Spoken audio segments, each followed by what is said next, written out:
The house smelled like time itself, dust and old wood, lavender sachets my grandmother had tucked into drawers decades ago, and something else I couldn't name. Grief, maybe. Or just the weight of 87 years of living pressed into every corner, every creak of the floorboards under my feet. I stood in the front hallway, suitcase still in hand, staring at the grandfather clock that had stopped ticking sometime after the funeral.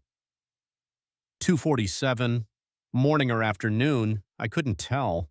The hands had been frozen there for months, marking the exact moment this house became an echo of itself when, "You sure you want to do this alone, honey?" Mom had asked on the phone the night before. We could hire people, professional estate cleaners, but I'd insisted. Grandpa Joe deserved more than strangers rifling through his life, deciding what mattered and what didn't. Besides, I needed this. After the breakup with Marcus, after quitting my job at the marketing firm, after 26 years of living like I was always running towards something without knowing what it was, I needed the quiet, the space to think. The real estate agent had been clear the house had to be cleared and ready for sale by September. That gave me 3 months in this small Vermont town where my grandfather had lived his entire life, where everyone knew everyone, and where the nearest Starbucks was an hour's drive through winding mountain roads. I dropped my suitcase and walked through the rooms, reacquainting myself with spaces I'd only visited during childhood summers. The living room with its massive stone fireplace, the kitchen with yellow wallpaper that had probably been cheerful in 1962, the narrow staircase leading to the second floor where dust motes danced in the afternoon light streaming through tall windows. My phone buzzed. A text from my sister. "Contractor will be there tomorrow at 8. His name is Daniel. Dad says he's good with his hands and doesn't talk much. Perfect for you right now." I smiled despite myself. Sarah knew me too well. Daniel arrived exactly at 8, driving a battered pickup truck that looked like it had seen every backwoods trail in Vermont. I watched from the kitchen window as he sat in the cab for a moment, looking at the house. Even from a distance, I could see he was around my age, maybe a year or two older. Dark hair, broad shoulders, the kind of build that came from actual work rather than gym memberships. When he knocked, I was surprised by how soft it was. 3 gentle taps like he was afraid of disturbing the house's sleep. "You must be Daniel," I said, opening the door. He nodded, not quite meeting my eyes. "Daniel Reeves, sorry for your loss." His voice was lower than I'd expected, with just a trace of a local accent. He wore work boots, faded jeans, and a gray Henley that had seen better days. There was something deliberate about his movements, careful and economical, like he thought before he acted. "Thanks, I'm Chris." I stepped back to let him in. "I guess you know why you're here." "Your dad explained it. Clearing, organizing, basic repairs." He looked around the hallway, taking in the grandfather clock, the faded family photos on the walls, the staircase with its loose banister. "This is a beautiful house." It was my grandfather's pride and joy. He built half of it himself back in the 50s. Daniel ran his hand along the doorframe, fingertips tracing the wood grain. "Good bones.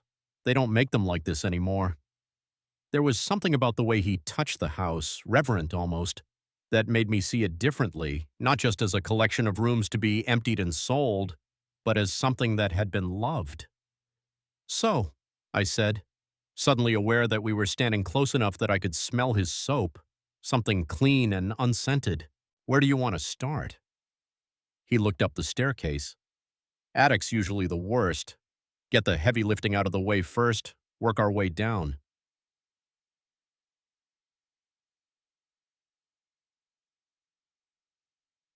The attic was a museum of my family's history.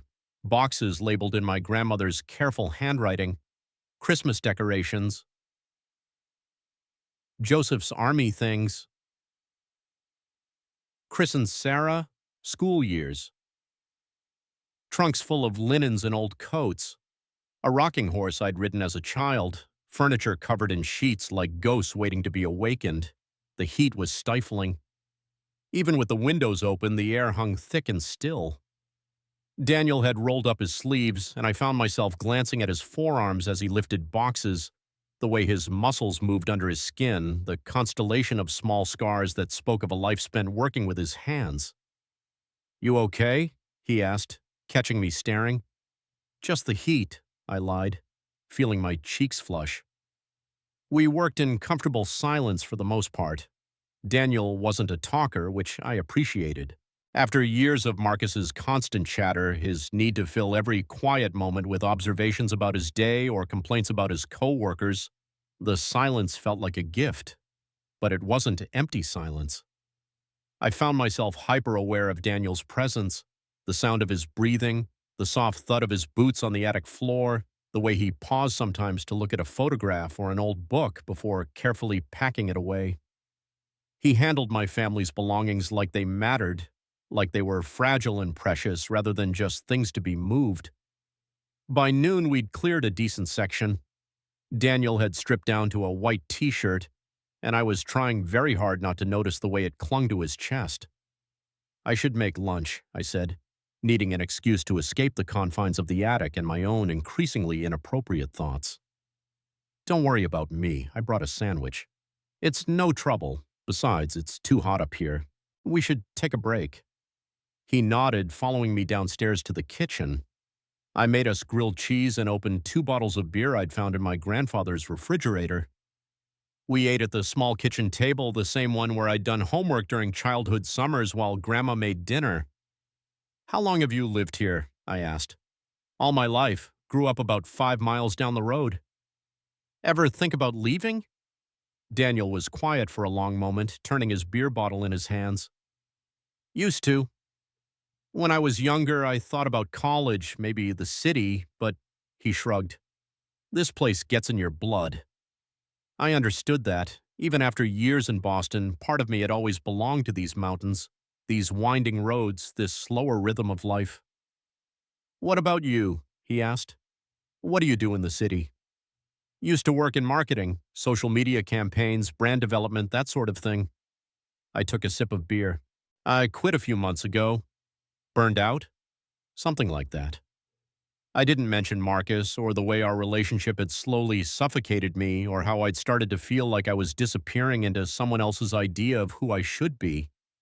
Sometimes you need to step back and figure out what you actually want. Daniel nodded like he understood. And you think you'll find it here? Maybe. Or maybe I'll just find some peace. Our eyes met across the table, and for a moment something passed between us. A recognition, maybe, or just the shared understanding of 2 people who were both in their own ways searching for something they couldn't quite name. Then Daniel looked away, finishing his beer. We should get back to it. The afternoon stretched long and lazy, heat shimmering up from the roof. We'd moved deeper into the attic, working our way through boxes of my grandfather's papers, old bills, letters from friends, warranties for appliances that had been replaced decades ago. I was kneeling on the floor, sorting through a box of my grandmother's recipes, when Daniel's voice cut through the silence. Chris? Something in his tone made me look up. He was standing near the far corner of the attic, beside an old wooden chest I hadn't noticed before. In his hands was a small cardboard box, and his expression was unreadable. What is it? He didn't answer immediately. Instead, he held up a piece of paper, cream-colored stationery with my teenage handwriting scrawled across it in blue ink. My stomach dropped. These were tucked behind the chest, he said quietly. I think they might be yours. I scrambled to my feet, my heart pounding. Those letters. I'd forgotten about them, or maybe I'd tried to forget. The box of unsent love letters I'd written when I was 17, pouring my heart out to boys who would never love me back, who would never even know how I felt. I'd hidden them up here during one of my last visits, too ashamed to keep them, but too sentimental to throw them away. I didn't mean to read it, Daniel said, but he was still holding the letter, still looking at me with those dark eyes that seemed to see too much. But the box fell open and I saw my name. My name. The words hit me like a physical blow. I stared at him, trying to process what he'd just said, his name. I'd written a letter to Daniel Reeves, the boy I'd had a devastating crush on during that last summer when I was 17 and he was 19, working construction jobs around town. The boy who'd been kind to the weird city kid hanging around his grandfather's house, who taught me how to fix a fence post and never made fun of me for not knowing how to use a hammer properly. The boy I'd been too afraid to even talk to most of the time, let alone tell him how I felt. "I should go," I said, taking a step toward him with my hand outstretched. They're private, old, they don't mean anything." But Daniel didn't hand the letter back. Instead, he looked down at it again, and I saw his lips move slightly as he read my teenage words. Words I'd written by lamplight, full of longing and confusion and the desperate hope that maybe, somehow, he might feel the same way. "Dear Daniel, I know I'll never give you this letter, but I had to write it down or I think I might explode. You probably don't even remember me, the awkward kid who followed you around last summer asking too many questions about everything you were doing, but I remember everything about you, the way you laugh, the way you're patient with me even when I mess things up, the way you look when you're concentrating on something like nothing else in the world exists. I think I'm in love with you. I know that's crazy, and I know you'd probably think I'm weird if you knew, but I can't help it. When you smile at me, I feel like I could do anything. When you're not around, everything feels duller, like the world has lost some of its color.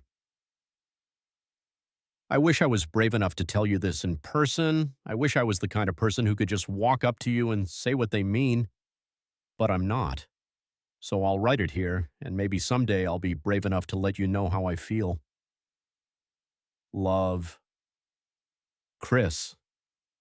The silence stretched between us, heavy with the weight of words written almost a decade ago, and Daniel's eyes moved from the letter to my face, and I saw something shift in his expression: recognition, understanding, and something else I couldn't quite identify. "You were 17, he said quietly. "You remember me." It wasn't a question. Of course I remember you. His voice was softer now, almost gentle. "You followed me around all summer, asking questions about everything. You were so curious about everything, so—" He paused, searching for the word. "Alive. I'd never met anyone like you." I felt my chest tighten. "I had the biggest crush on you. God, I was so obvious." "You weren't obvious." Daniel carefully folded the letter, but he didn't put it back in the box. "You were just you. I thought it was nice having someone actually interested in what I was doing. Most people just see the work, not the craft. But you knew." I could see it in his eyes now, the recognition that had been there all along. "You knew how I felt." Daniel was quiet for a long moment, his thumb tracing the edge of the folded letter. "I suspected. But you were 17 and you were leaving at the end of summer, and He looked up at me. I didn't know what to do with that. The air between us felt charged, electric. I could hear my heartbeat in my ears, could feel the heat radiating from his body even though we were standing several feet apart. "And now?" The words slipped out before I could stop them. Daniel's eyes met mine, and this time he didn't look away. There was something raw in his expression, something vulnerable that I'd never seen before. "Now you're not 17, he said quietly. The box of letters sat forgotten on the floor between us. I could see other envelopes, other names, boys from school, a camp counselor, a barista at the coffee shop where I'd spent my afternoons writing in my journal. But Daniel only had eyes for the one letter, the one with his name on it. "I should have said something then," I said, my voice barely above a whisper. "I should have been braver." "Maybe." Daniel took a step closer. "Or maybe we weren't ready then." "And now?" He didn't answer with words. Instead, he reached out and touched my cheek, his fingertips rough from work but gentle against my skin. The touch lasted only a second before he pulled his hand back, but it left me breathless. "We should keep working," he said, but his voice sounded strained. I nodded, not trusting myself to speak. But as we turned back to the boxes and the endless task of sorting through a lifetime of accumulated memories, I was acutely aware of every movement he made, every glance that lingered a moment too long. Something had shifted between us in those few minutes. Something that had been sleeping for 9 years had awakened, and I could feel it humming in the air around us like an electrical current. Daniel carefully placed my letter in his back pocket before continuing with his work, and I pretended not to notice, but I did notice. Just like I noticed the way he kept glancing at me when he thought I wasn't looking, and the way his movements had become more deliberate, more careful, as if he was suddenly aware of taking up space in the same room as me.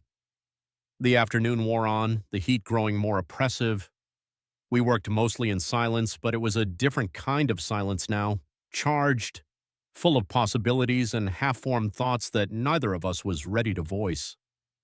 As the sun began to sink lower in the sky, casting long shadows through the attic windows, I found myself stealing glances at Daniel more and more frequently. The way his shirt clung to his back when he bent over boxes, the concentration on his face as he read labels on old photo albums, the careful way he handled each item, as if he understood that these weren't just objects but pieces of a life. At one point, we were both reaching for the same box and our hands brushed. It was just skin against skin for a moment, nothing more, but we both froze. Neither of us pulled away immediately. Instead, we stood there in the dusty afternoon light, our hands barely touching, hearts beating too fast. "Sorry," Daniel said finally, his voice rough. "Don't be," I replied, and meant it. He looked at me then, really looked at me, and I saw my own longing reflected in his dark eyes. For a moment, I thought he might say something, might cross the invisible line that had been drawn between us, but instead he stepped back, putting safe distance between us once again. "It's getting late," he said. "We should probably call it a day." I nodded, though part of me wanted to suggest we keep working, keep existing in this strange, heightened space where anything seemed possible. As we made our way downstairs, I could feel the letter in his back pocket like a physical presence. My words, written in the desperate honesty of adolescence, now carried by the man they'd been meant for all along. At the front door, Daniel paused with his hand on the handle. "Same time tomorrow?" "Yeah, same time." He nodded, then looked back at me. "Chris?" "Yeah?" "Those letters, they were beautiful. You have a way with words." Before I could respond, he was gone, the screen door closing softly behind him. I watched through the window as he climbed into his truck, saw him sit for a moment in the cab like he had that morning. But this time, when he looked at the house, I had the distinct feeling he was looking for me. That night, I lay in my grandfather's old bedroom, staring at the ceiling and listening to the house settle around me. Every creak of the floorboards, every whisper of wind through the eaves seemed to echo with possibility. I thought about Daniel's hands, careful and strong as they handled my family's belongings. I thought about the way he'd looked at me when he realized the letter was meant for him, like he was seeing me for the first time. I thought about the warmth of his fingertips against my cheek, brief but electric. Most of all, I thought about tomorrow and the day after that, and all the days stretching ahead of us through the long Vermont summer. 3 months to clear out a lifetime of memories. 3 months of working side by side in the growing heat. 3 months of navigating this new awareness that hummed between us like a live wire. I fell asleep with questions on my lips and woke with them still there, unanswered but somehow less frightening in the morning light. Daniel arrived the next morning with coffee, 2 cups from the local diner, steam rising in the cool morning air. "Thought you might need this," he said, handing me one of the cups. Our fingers brushed again as I took it, and this time neither of us pretended it was an accident. The coffee was perfect, black, strong, with just a hint of sweetness. "Thank you," I said, and meant it for more than just the coffee. We stood on the front porch for a few minutes, drinking our coffee and watching the mist rise from the valley below. The silence was comfortable, but underneath it I could feel the current of whatever was building between us. "Ready for another day in the trenches?" I asked finally. Daniel smiled, and it transformed his entire face. "Ready as I'll ever be." We made our way back up to the attic, but something was different today. The tentative politeness of the first day was gone, replaced by something easier but also more intense. We worked well together, I realized. Daniel's methodical approach balanced my tendency to get distracted by memories, while my knowledge of the family's history helped him understand what was worth keeping and what could be donated or discarded. But more than that, we were comfortable in each other's space. When we needed to move around each other in the cramped attic, it felt natural. When our shoulders brushed as we bent over the same box, it sent electricity through me, but it also felt right. Around noon, we took a break to fix a loose stair rail that had been wobbling for years. Daniel had brought his tools, and I watched as he examined the banister with professional attention. "See here," he said, pointing to where the wood had separated from the wall. "The screws have worked loose over time. Happens in old houses, they settle and things shift." I knelt beside him, close enough to smell that clean soap scent again. "Can you fix it?" "Easy fix, just needs some attention." He looked at me sideways. "Most things do." There was something in his tone that made me think he wasn't just talking about the banister. We worked together to stabilize the railing, Daniel holding it steady while I handed him tools. His hands were incredibly competent, I noticed. Everything he did was precise, deliberate, like he'd thought through each movement before making it. "Do you ever wish you could go back?" I asked as he tightened the final screw. Daniel paused, his wrench still in his hand. "Back where?"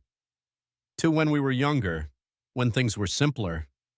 He was quiet for a long moment, testing the stability of the rail. "Sometimes," he said finally, "but only if I could say the things I didn't say then." My heart did something complicated in my chest. "What would you have said?" Daniel looked at me directly, and I saw something vulnerable in his expression. "I would have told you that you weren't the only one who felt something that summer." The words hung in the air between us, heavy with implication. I stared at him, trying to process what he'd just admitted. "You felt it too?" My voice came out as barely a whisper. "You were 17, he said again, but this time it sounded like an apology rather than an explanation. "And you were leaving, and I was scared." "Scared of what?" "Of wanting something I couldn't have, of feeling something I didn't understand." He set down his wrench and turned to face me fully. I'd never felt that way about another guy before. Hell, I'd barely admitted to myself that I could feel that way. The confession hit me like a physical blow. All those years of wondering, of assuming he'd been completely oblivious to my feelings, and he'd been struggling with his own. "I thought I was so obvious," I said. "I thought you were just being nice to the weird kid with a crush." "You weren't weird. You were—" He searched for words. "You were like this bright light. Everything about you was so alive, so curious. I'd never met anyone who looked at the world the way you did. But you never said anything." "What could I say? You were 17, Chris. You were going back to the city at the end of summer, and I was just some local guy who'd barely finished high school." He ran a hand through his hair.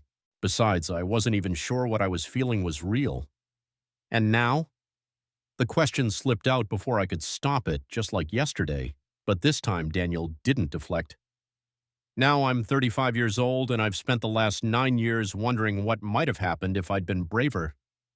We were sitting on the stairs now, close enough that I could see the flecks of gold in his dark eyes. The house was quiet around us, dust motes dancing in the afternoon light streaming through the hall window. "We're both braver now," I said quietly. Daniel's eyes searched my face. "Are we?" Instead of answering with words, I reached out and touched his hand where it rested on the stair beside him. This time, I was the one initiating contact. This time, I was the one being brave. His hand turned palm up under mine, fingers intertwining with mine in a gesture that felt both new and inevitable. We sat there for a moment, holding hands on the stairs of my grandfather's house, and I felt something click into place inside my chest. "We should get back to work," Daniel said eventually, but he didn't let go of my hand.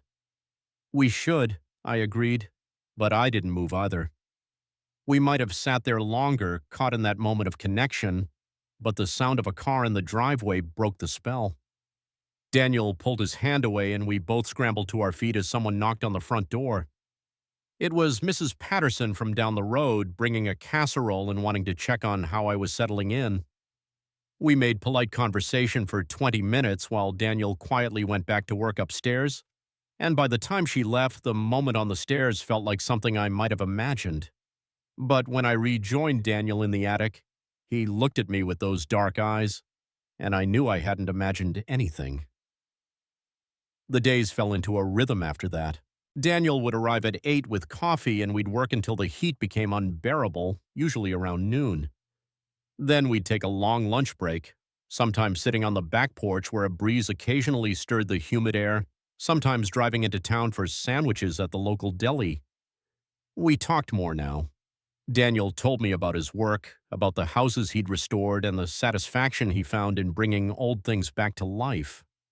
I told him about Boston, about my job I'd quit and my relationship that had ended, and my growing certainty that I'd been living someone else's life for too long. But underneath our conversations, there was always the current of awareness that had been awakened by those letters. The way Daniel's eyes lingered on me when he thought I wasn't looking. The way I found excuses to work close to him, to hand him tools or help lift heavy boxes. The way we both froze whenever our bodies accidentally touched, as if we were afraid that too much contact might ignite something we weren't ready to handle. I started to learn things about him that I'd never known during that summer when I was 17. That he was funny in a dry, understated way. That he read voraciously, history and biography mostly, but also poetry, which surprised me. That he'd traveled more than I'd expected, taking jobs in other states when work was slow in Vermont. "Why do you always come back?" I asked one afternoon as we sat on the porch, watching thunderclouds gather over the mountains. "This is home," he said simply. "Besides, someone has to take care of all these old houses." "Is that what you're doing? Taking care of things?" Daniel was quiet for a moment, his eyes on the approaching storm. "Maybe. Or maybe I'm just not good at letting go." There was something in his tone that made me think he wasn't just talking about houses. That evening we worked later than usual. The storm that had been threatening all day finally broke around 7, sending sheets of rain against the attic windows and turning the air thick with humidity. We should have stopped, should have called it a day, but neither of us suggested it. Instead, we kept working by the light of a single bulb, sorting through the last of the boxes in comfortable companionship. It was while we were moving a particularly heavy trunk that it happened. We were both carrying one end, navigating around a pile of furniture, when the trunk shifted unexpectedly. Daniel stumbled slightly, and his body pressed against mine as he caught his balance. For a moment, we were chest to chest, breathing hard from the exertion and the heat. I could feel the warmth of his skin through his damp t-shirt, could see the pulse jumping in his throat. His eyes met mine, and this time neither of us looked away. "Chris," he said quietly, and my name on his lips sounded like a question and an answer all at once. I thought he might kiss me then. The air between us felt electric, charged like the storm outside. His face was so close I could see the individual drops of sweat on his forehead, could feel his breath against my lips. But then thunder crashed directly overhead, making us both jump, and the spell was broken. We set the trunk down and stepped apart, both of us breathing too hard for the amount of work we'd been doing. "Storm's getting worse," Daniel said, his voice rougher than usual. "Yeah," I managed. "Maybe we should call it a night." But as we made our way downstairs, neither of us moved toward the front door. Instead, we found ourselves standing in the dim hallway by the attic stairs, listening to the rain pound against the windows. The electricity had flickered a few times, and the single lamp I'd left on in the living room cast everything in warm, amber light. Daniel had his back against the wall, his hands in his pockets, watching me with those dark eyes that seemed to see straight through me. I stood a few feet away, acutely aware of the space between us and the way it seemed to vibrate with possibility. "I should go," he said, but he didn't move. "You should," I agreed, but I didn't step aside to let him pass. The rain drummed against the roof, and somewhere in the distance, thunder rumbled like a promise. The air was thick and heavy, pressing against my skin like a living thing. "Chris," Daniel said again, and this time my name sounded like a confession. "Yeah." He pushed himself away from the wall, taking a step toward me, then another, until we were standing close enough that I could see the conflict in his eyes, the way he was fighting with himself about whatever he was feeling. "I don't know what this is," he said quietly, his voice barely audible above the storm, "but I don't want to stop feeling it."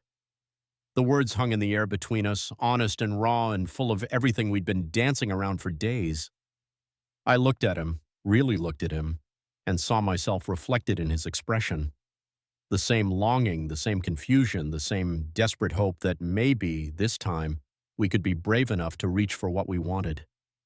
Lightning flashed outside, illuminating his face for a split second before plunging us back into the warm, amber darkness. In that moment of brightness, I saw something shift in his expression, some decision being made.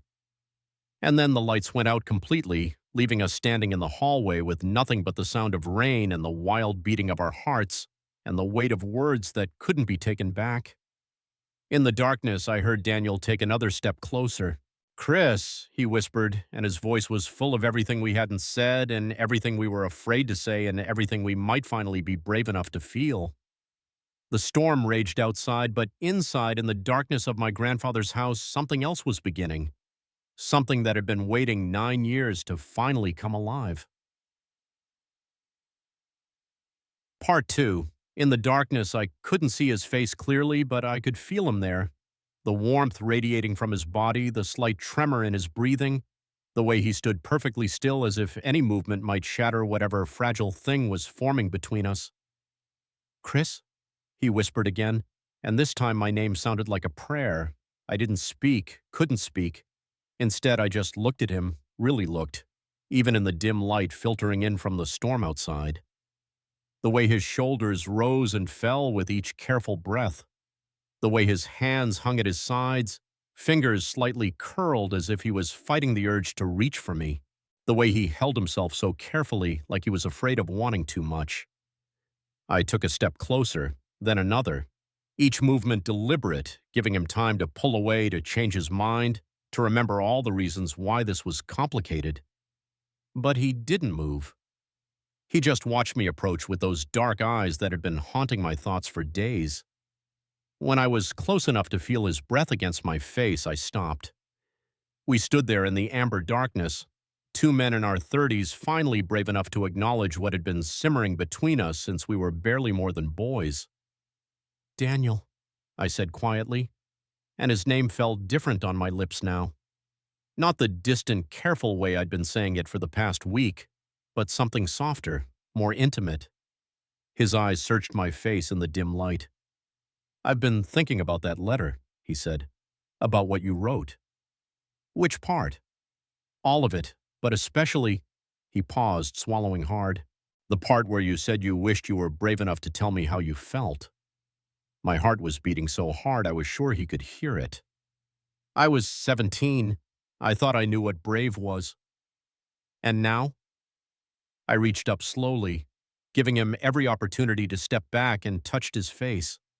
His skin was warm and slightly rough with stubble, and when my fingers traced the line of his jaw, he closed his eyes like my touch was something he'd been starving for. "Now I think brave is standing here with you in the dark and not running away," I whispered. When he opened his eyes, something had shifted in his expression. The careful restraint was still there, but underneath it I could see the same longing that had been eating at me for days. "I don't want to run away," he said. "Then don't." For a moment, we just breathed together in the darkness. Then Daniel's hand came up to cover mine where it rested against his cheek, his fingers intertwining with mine in a gesture that felt both new and inevitable. "I've never—" he started, then stopped, his voice catching. "Never what?" "Not like this," his thumb traced across my knuckles. "I've never felt like this about someone I could actually have." The words hit me like a physical blow. "You can have me," I said, the confession slipping out before I could stop it. "I'm right here." Daniel's breath hitched, and I saw something break open in his expression. All the careful walls he'd built around himself seemed to crumble in that moment, leaving him raw and vulnerable in the darkness. "Chris," he said, and then he was moving closer, his free hand coming up to cup the back of my neck. "God, Chris." When he kissed me, it was nothing like I'd imagined. It wasn't desperate or hungry or demanding. Instead, it was soft and careful and achingly tender, like he was afraid I might disappear if he pressed too hard. His lips barely brushed against mine at first, a question more than a statement, and when I kissed him back just as gently, I felt him exhale against my mouth like he'd been holding his breath for years. The kiss lasted only seconds, but it changed everything. When we pulled apart, we were both breathing hard, foreheads pressed together in the darkness. "I've never," Daniel whispered against my lips. "Not like this." "Me neither," I admitted. "Not where someone could see me." The confession hung between us, honest and raw. In Boston, with Marcus, I'd been safe, comfortable, part of a world where being gay was accepted, even celebrated. But this, standing in my grandfather's house with a man who'd grown up in the same small town where everyone knew everyone, this felt different, more real, more frightening, more true. "Are you scared?" Daniel asked. "Terrified," I said honestly. "You." "Yeah." His hand was still on the back of my neck, thumb tracing small circles that sent shivers down my spine. "But not of this, not of you." "What are you scared of?" He was quiet for a long moment, and I could feel him thinking, choosing his words carefully. "Of wanting something this much," he said finally. "Of what happens when you have to leave." The reminder hit me like cold water. The house sale, the return to Boston, the life I'd left behind and would eventually have to face. "Don't," I said. "Not tonight. Chris, please, just not tonight." Daniel nodded, understanding. His hand slipped from my neck to find mine in the darkness, fingers intertwining in a grip that felt like an anchor. The lights flickered back on suddenly, flooding the hallway with warm amber light and making us both blink in surprise. For a moment, we just stood there, hands clasped, staring at each other as if seeing each other clearly for the first time. In the light, I could see the conflict in Daniel's expression, want and fear and something deeper that I was afraid to name. His hair was mussed from the humidity, his t-shirt clinging to his chest with sweat, and there was something in his eyes that made my breath catch. "We should sit down," he said quietly, "before I do something we're not ready for." I nodded, not trusting my voice. We made our way to the living room, but instead of taking the chairs or the couch, we both sank to the floor, backs against the wall, sitting close enough that our knees almost touched. The storm was beginning to pass, the thunder more distant now, but the rain continued its steady rhythm against the windows. In the warm lamplight, everything felt intimate and charged, like we were the only two people in the world. "Tell me about Boston," Daniel said after a while. "What do you want to know?" "Everything. What your life was like. Why you left." I leaned my head back against the wall and closed my eyes. "It wasn't really my life," I said. "I mean, it might, but it felt like I was playing a role. The successful marketing executive with a nice apartment and the boyfriend who looked good on paper." "Marcus?" I opened my eyes and looked at him. "You remember his name?" "You mentioned him yesterday, when you were talking about why you quit your job." "Right." I was quiet for a moment, trying to figure out how to explain it. "Marcus was safe, predictable. He wanted the same things I thought I wanted, dinner parties and theater subscriptions and vacations in places we could Instagram about. But somewhere along the way, I realized I was disappearing into his vision of what our life should be." "Is that why you broke up?" "Part of it, but also—" I turned to look at Daniel directly. I kept thinking about this place, about that summer when I was 17, about feeling more alive in 3 months here than I had in years in the city. And about me? The question was quiet, almost hesitant, but I heard the weight behind it. "Yes," I said honestly, "about you." Daniel was quiet for a long moment, his eyes studying my face in the lamplight. "I thought about you too," he said finally. "More than I should have, more than I wanted to admit." "When?" "All the time, but especially when I was working on old houses like this one. I'd think about that summer, about how excited you got when I taught you how to fix things, how you looked at everything like it was fascinating." He smiled slightly. "I must have started a dozen projects over the years, wondering if you'd come back for another visit." The confession made my chest tight. "I almost did. Come back several times." "Why didn't you?" "Because I was afraid," I said simply. Afraid that you wouldn't remember me, or that you would and it would be awkward, or that I'd make a fool of myself all over again. You could never make a fool of yourself, Daniel said quietly. Not with me. We sat in comfortable silence for a while, the rain continuing its gentle percussion against the windows. Our knees were touching now, just barely, but the contact sent warmth spreading through my whole body. Can I ask you something? I said. Anything. That summer when I was 17, did you know? About yourself, I mean? Daniel was quiet for so long I thought he might not answer. When he finally spoke, his voice was barely above a whisper. I suspected, but I grew up here, Chris. You know what this place was like 20 years ago, what it's still like, in a lot of ways. He ran a hand through his hair. I dated girls through high school, had a few relationships that never quite worked out. I told myself it was because I was focused on work, on building my business, but deep down I think I knew. When did you know for sure? When you showed up that summer. He looked at me directly. When I realized that what I felt for you was nothing like anything I'd felt before. When I started looking forward to seeing you every day, started finding excuses to spend more time teaching you things you probably didn't need to learn. My heart did something complicated in my chest. I thought you were just being nice. I was, but I was also falling for you, and I had no idea what to do with that. The admission hung in the air between us, honest and vulnerable. I could see the cost of it in his expression, the years of hiding, of denying himself, of living in a place where being different was still something to be whispered about. What about after? I asked. After that summer. I tried dating a few more times, even got engaged once about 5 years ago. He shook his head. Sarah Morrison, nice girl from a good family. Everyone thought we were perfect together. What happened? I couldn't do it, couldn't pretend anymore. The night before the wedding, I called it off. He looked at me with something raw in his expression. She deserved better than someone who was in love with a memory. The words hit me like a physical blow. A memory. Of you. Of that summer. Of feeling like myself for the first time in my life. I stared at him, trying to process what he'd just told me. Daniel, I know it's crazy. I know you probably think I've been living in some fantasy for 9 years. But Chris, when you walked through that door last week, it was like…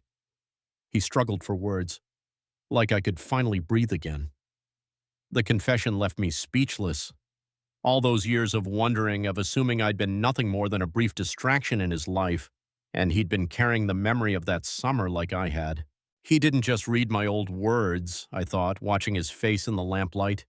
He saw something I didn't even know was still inside me. I don't know what to say, I whispered.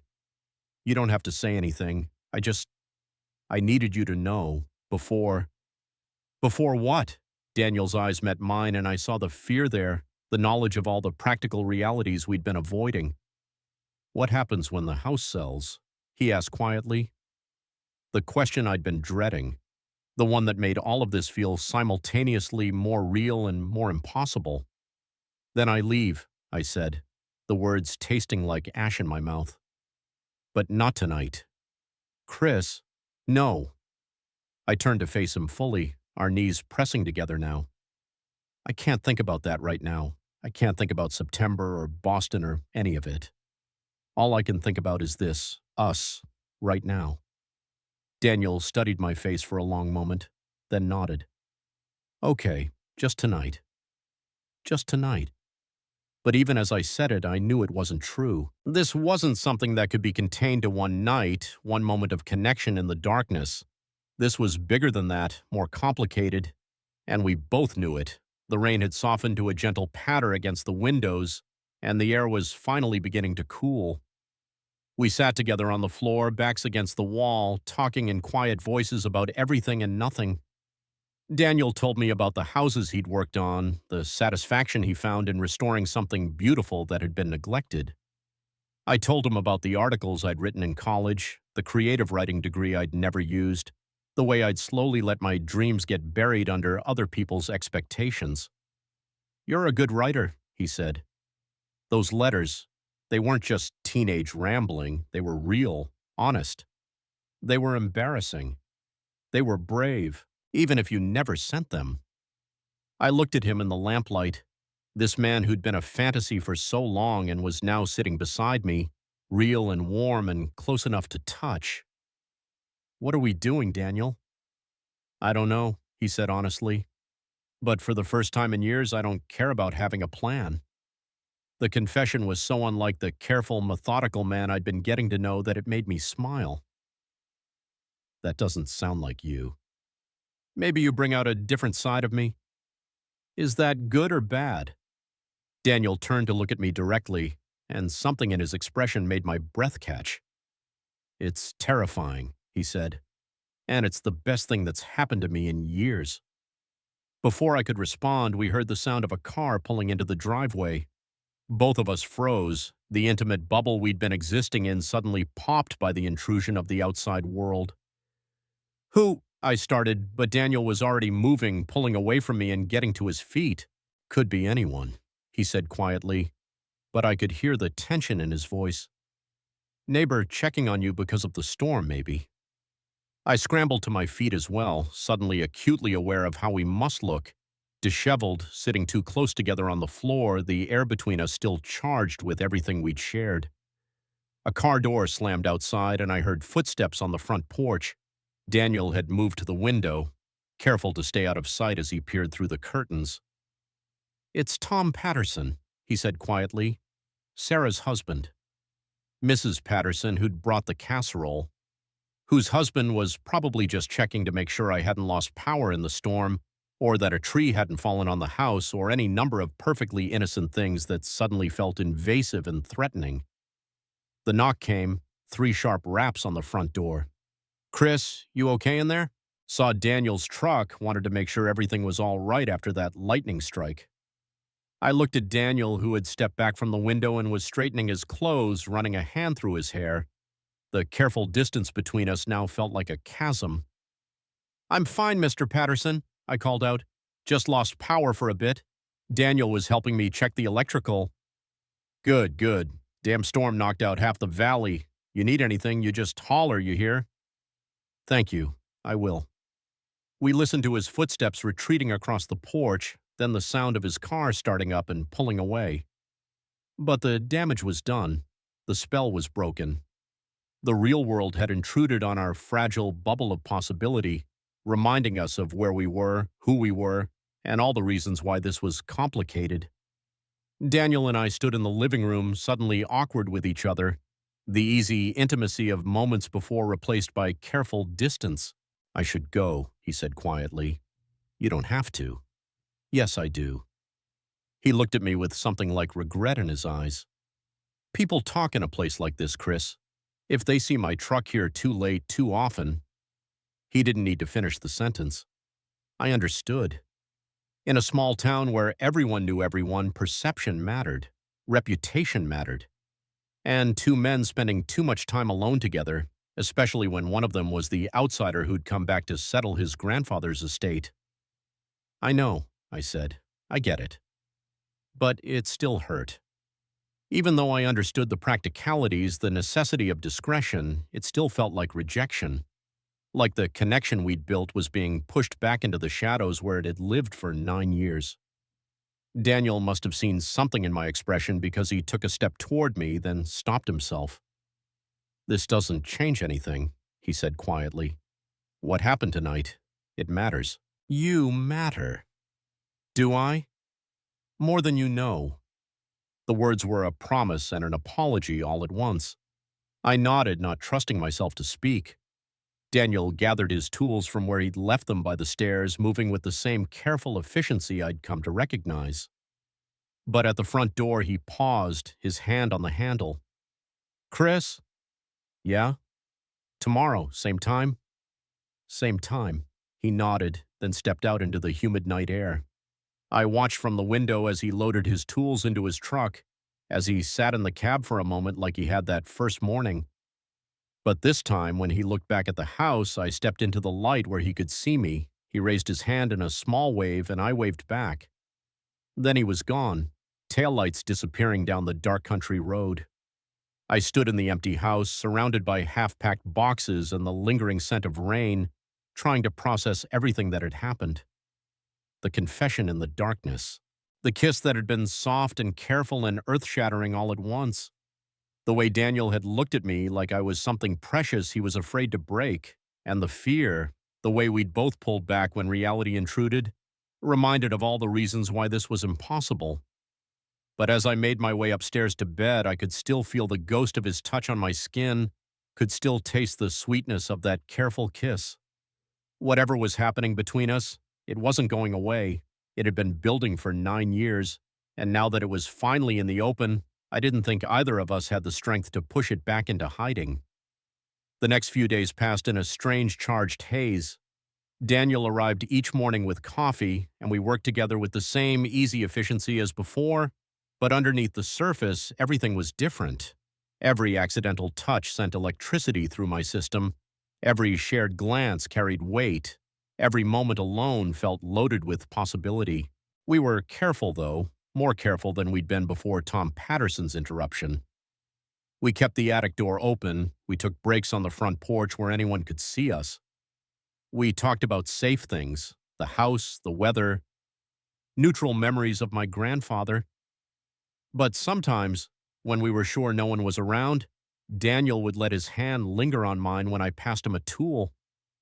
Or I would stand just a little too close when we were examining something together. These small moments of connection became precious, stolen things that we hoarded like secrets. It was Wednesday afternoon when I found the photograph. We were going through the last of my grandmother's things, jewelry boxes and dresser drawers, old purses and hat boxes. I was sitting on my grandparents' bed, sorting through a collection of letters my grandmother had kept, when I found it tucked between two envelopes.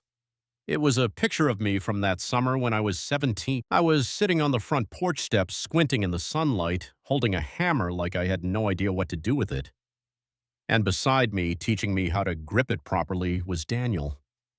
19 years old, his hair longer than he wore it now, but unmistakably him. "Daniel," I called softly. He looked up from the dresser where he'd been carefully packing my grandmother's collection of perfume bottles. "What is it?" I held up the photograph. "Look what I found." Daniel crossed the room and sat beside me on the edge of the bed, close enough that our shoulders touched. He took the photograph from my hands, studying it with an expression I couldn't read. "Your grandmother took this," he said quietly. "I remember. You were trying to teach me how to fix that loose board on the porch step. You were hopeless with tools. Still am." Daniel smiled, but there was something wistful in his expression as he looked at our younger selves. We looked so young. We were young. You were so— He paused, searching for words. "So open, so eager to learn everything. I had a good teacher." Daniel looked at me then, really looked at me, and I saw the same longing in his eyes that I'd seen that night in the storm. "I kept this summer in my memory like it was perfect," he said quietly. "But seeing this, we really were friends, weren't we? Even with everything I was feeling, everything I was afraid to acknowledge, we had something real." We did. I've missed that. Having someone to talk to who actually listened, who cared about the work I was doing, not just the money it brought in. I studied his profile as he looked down at the photograph. "Is that what you miss most? The friendship?" Daniel was quiet for a long moment. "I miss all of it," he said finally. "But mostly I miss feeling like myself, like I didn't have to hide parts of who I was." The confession hit me like a physical blow. I thought about my life in Boston, about Marcus and the carefully curated existence we'd built together, about how exhausting it had been to always be performing the role of the person I thought I should be. "I know exactly what you mean," I said. Daniel looked at me then, and something passed between us, recognition, understanding, the shared knowledge of what it meant to live half a life, always holding something back. "We should finish up here," he said, but he didn't move away from me on the bed. "We should," I agreed, but I didn't move either. For a moment we just sat there, shoulders touching, looking at the photograph of our younger selves. Two boys who'd been too afraid to reach for what they wanted, now grown into men who are still learning how to be brave. Chris, Daniel said quietly. Yeah. When this is over, when the house is sold and you go back to Boston, what happens to us? The question I'd been dreading. The one that made my chest tight with panic every time I let myself think about it. I don't know, I said honestly. Would you, would you want there to be an us if things were different? I turned to look at him directly. What do you mean? If I lived in Boston, or if you stayed here, if we didn't have to worry about what people would think or say, if it could just be simple. The question was hypothetical, but the longing in his voice was real. I could see the hope in his eyes, carefully guarded but unmistakably there. Yes, I said without hesitation. God, yes. Daniel's breath caught, and for a moment I thought he might kiss me again, but instead he reached out and took my hand, intertwining our fingers like he had that night in the storm. Then maybe we figure out how to make it less complicated, he said quietly. Before I could ask him what he meant, we heard the sound of a car in the driveway. Another interruption, another reminder of the world outside this room where we could be honest with each other. But this time, Daniel didn't immediately pull away. Instead, he squeezed my hand once, quickly, before letting go. Same time tomorrow? He asked as we heard footsteps on the front porch. Same time. The next morning, Daniel arrived with coffee as usual, but something was different. There was a tension in his movements, a distraction that I couldn't place. He seemed distant during our morning work, responding to my attempts at conversation with one-word answers. By lunch, I couldn't stand it anymore. What's wrong? I asked as we sat on the back porch with sandwiches from town. Nothing's wrong. Daniel, come on, you've barely said 10 words to me all morning. He was quiet for a long moment, staring out at the mountains. When he finally spoke, his voice was careful, controlled. I've been thinking about what you said yesterday, about wishing things were different. And I've been wondering if maybe they don't have to be. I felt my heart speed up. What do you mean? Daniel turned to look at me directly. What if you didn't go back to Boston? The question hung in the air between us, loaded with possibility and fear and hope. Danielle, I know it's crazy. I know you have a life there, responsibilities. But Chris, what if you stayed? What if you made a life here? Doing what? There's not exactly a thriving marketing industry in rural Vermont. You could write. You're good at it. Better than good. You could freelance, work remotely, or… He paused as if he was afraid to voice whatever he was thinking. You could help me with the business. I've been thinking about expanding, maybe getting into historic preservation consulting. You understand old houses, you have an eye for what matters and what doesn't. We could be partners. The offer took my breath away, not just because of what he was suggesting professionally, but because of what it implied. A future, together, here. You're serious. I've never been more serious about anything in my life. I stared at him, trying to process what he was offering. A complete life change, a leap into the unknown with a man I'd known for a week and dreamed about for 9 years. What about people here? What about… I don't care, Daniel said, and there was something fierce in his voice. I've spent 35 years caring what other people think, living my life according to what they expected. I'm tired of it, Chris. I'm tired of being alone. I'm tired of pretending I don't want things I want. The confession was raw, honest, and it made my chest tight with emotion. And you want me? I want you, he said simply. I want this, us, whatever this could be. I looked at him sitting there in the afternoon sunlight, this man who'd built a life for himself in the place where he'd grown up, who'd learned to find beauty in restoring old things, who was offering me something I'd never dared to dream of. I want it too, I said quietly. But I'm scared. Of what? Of everything. Of change, of disappointing you, of not being who you think I am. I took a breath. Of leaving my whole life behind for someone I've known for a week. You've known me for 9 years, Daniel said gently. You just didn't know you knew me. The words hit me like a revelation. He was right. The connection I felt to him wasn't new, it was something that had been building for years, waiting for the right moment to surface. But what if it doesn't work out? I asked. What if we're better as a fantasy than a reality? Daniel was quiet for a moment, considering the question seriously. Then at least we'll know, he said finally. At least we'll have tried instead of spending the rest of our lives wondering. Before I could respond, my phone rang. I glanced at the screen and felt my stomach drop. "It's my sister," I said. "Take it." I answered the call, stepping away from Daniel for privacy. Sarah's voice was bright and cheerful, full of questions about how the house clearing was going, whether I needed anything, when I thought I'd be ready to put it on the market. Actually, I sat glancing back at Daniel. Need more time. More time. Chris, we talked about this. The market's good right now, but if we wait too long, I know, I just, there's more here than we thought. It's taking longer to sort through everything. It wasn't entirely a lie, but it wasn't the whole truth either. Sarah seemed to sense something in my voice. "Are you okay? You sound different." "I'm fine, just tired. It's emotional, going through all of Grandpa's things." "Of course. But honey, you can't stay there forever. You have a life to get back to." Did I? The question hit me with unexpected force. What exactly was I going back to? An empty apartment in a city where I'd never felt like I belonged? A career I'd walked away from? Friends who were really Marcus's friends, who I hadn't heard from since the breakup? "I know," I said. "I just need a little more time." After I hung up, Daniel was watching me with a careful expression. Pressure to come home? Something like that. I sat back down beside him. "She's not wrong, though. I can't hide here forever." "You wouldn't be hiding. You'd be living."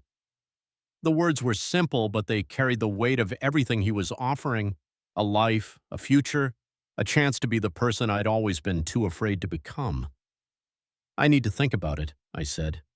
"Of course, I'm not asking for an answer right now. I'm just asking you to consider it." I nodded, my mind spinning with possibilities and fears in equal measure. "Can I ask you something?" I said. "Anything." If we tried this, what would that look like? Day to day, I mean." Daniel smiled, and it was the first genuine smile I'd seen from him all day. "I don't know," he said. "We'd figure it out as we went, but I think we'd be good together, in all the ways that matter." The conversation was interrupted by the arrival of another neighbor, Mrs. Chen from across the road, bringing a casserole and wanting to chat about my grandfather's garden, which she'd been tending since he'd gotten too frail to manage it himself. But as we made polite conversation about tomatoes and zucchini, I found myself stealing glances at Daniel, imagining what it would be like to have these conversations as something more than just the hired help and the grandson settling the estate, imagining what it would be like to belong here, to build something real with him. That evening, after Daniel had gone home, I sat on the front porch as the sun set behind the mountains. The air was finally cooling, and fireflies were beginning to blink in the tall grass by the road. I thought about Boston, about the apartment I'd shared with Marcus, now sitting empty except for the boxes I'd hastily packed before fleeing to Vermont. About the job I'd quit and the friends I'd lost touch with. About the life I'd built that had never quite felt like it fit. Then I thought about Daniel, about the way he looked at me like I was something precious. About the careful way he handled my family's belongings, like he understood their value. About the offer he'd made, not just to stay, but to build something together. I pulled out my phone and scrolled through my contacts until I found Marcus's number. We hadn't spoken since the breakup, hadn't even texted. But suddenly I needed to hear his voice. I needed to remember what I was walking away from. He answered on the third ring. "Chris, is everything okay?" "Hi, Marcus. Yeah, I'm fine. I wanted to check in, see how you were doing." "I'm good. Better, actually. I've been seeing someone." The word should have hurt, but instead I felt something like relief. "That's great. I'm happy for you." "Thanks. What about you? How's Vermont treating you?" I looked out at the mountains, at the house where my grandfather had lived his entire life, at the place where I'd first learned what it meant to want something so badly it hurt. It's good, I said. Really good. I'm thinking about staying longer than planned. Staying? Chris, what about work? What about your life here? I don't know. Maybe this is my life. Marcus was quiet for a moment. You sound different, he said finally. Happier. Do I? Yeah. Like you found something you didn't know you were looking for. The observation was more perceptive than I'd expected from him. Maybe I have. After we hung up, I sat in the gathering darkness, listening to the night sounds of the countryside. Crickets and tree frogs, the distant sound of a car on the mountain road, the soft whisper of wind through the leaves. For the first time in years, I felt like I could breathe. The next few days passed in a blur of decisions made and unmade, of conversations with Daniel that danced around the elephant in the room, of long nights lying awake staring at the ceiling and trying to imagine what my life could look like. We were more careful than ever during the day, hyper-aware of neighbors and visitors and the need to maintain appearances. But in the quiet moments when we were alone in the attic, when we took breaks on the back porch where no one could see us from the road, the connection between us grew stronger. It was Friday evening when everything changed. We'd worked late trying to finish clearing the last of the bedrooms before the weekend. Daniel had brought Chinese takeout from town, and we were eating it straight from the containers, sitting on the living room floor like we had that night during the storm. I have something for you, Daniel said as we finished eating. What? He reached into his back pocket and pulled out an envelope. My name was written on the front in his careful handwriting. You wrote me a letter, I said, staring at it. Seemed only fair since you wrote me one first. My hands were